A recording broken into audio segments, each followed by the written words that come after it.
Monkey mouth. Monkey mouth. Monkey mouth. I love that you're doing an all Latino lineup. I think that's really dope that you're getting to like put on for your community. Hell yeah, man! And it's something that I kind of came up with. Well, it's something that I noticed that was happening. I just thought there was a lot of funny Latinos in my network that were really funny, but didn't get that opportunity to shine. Especially if they came to Austin, because I worked with a lot of regional comedians that performed in San Antonio, down all the way down to Laredo, Del Rio, and so I just saw a lot of great potential there, and I was like, wow, why don't I showcase them here in the capital of Texas?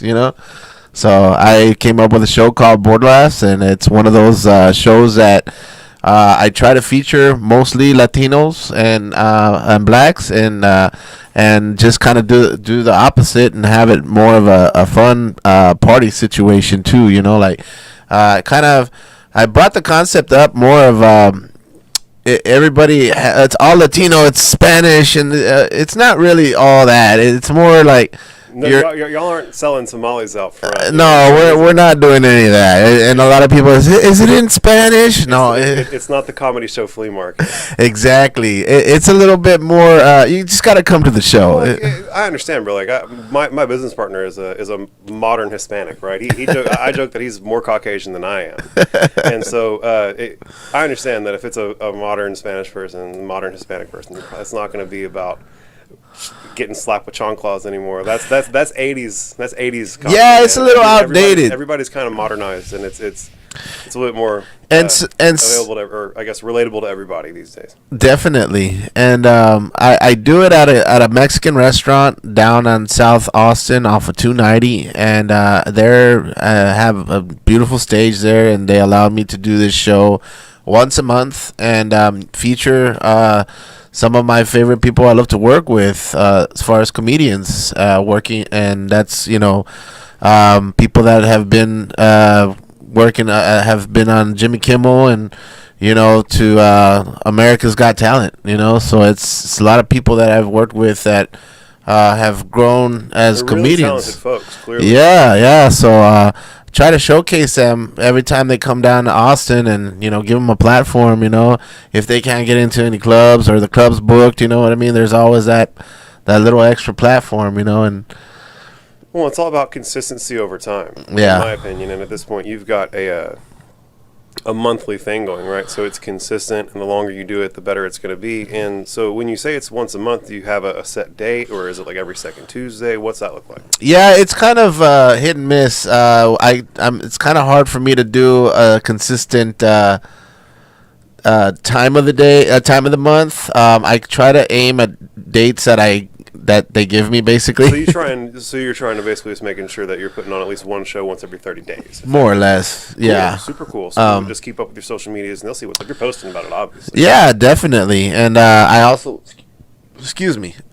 do other shows. And in Austin and Pflugerville. When so you say other shows, you're putting on other shows? Yeah, I also produce other shows outside. Well, I do. I was doing Leander Laughs. We kind of put a little show hold because of the weather. It's an outdoor venue. Most of my outdoor venues that I do, I kind of hold back during the winter months. So I kind of do them in seasons.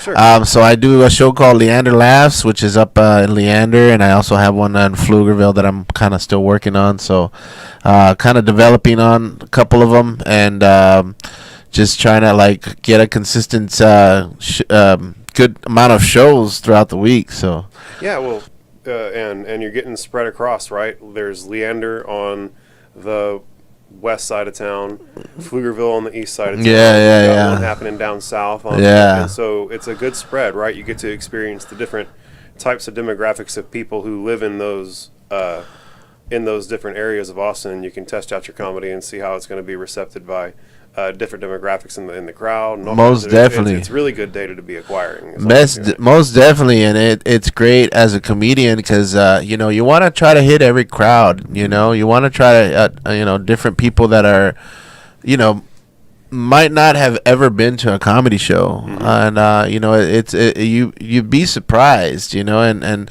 I have people come up to me and you're like, "Hey man, I haven't ever been to a comedy show, but you're one of the greatest I've ever seen." And I'm like, "Wow, I mean, like that sounds great," because they've actually never been to a comedy show. I was like, "But it feels good to get that compliment." I don't necessarily like accept that comic. Well, so I can say that it's more impactful when you're there. Yeah, for sure. And so if they've only ever experienced comedians X, Y, and Z on TV, and then they go and see you in public for the first time, it's going to have so much more impactfulness, right?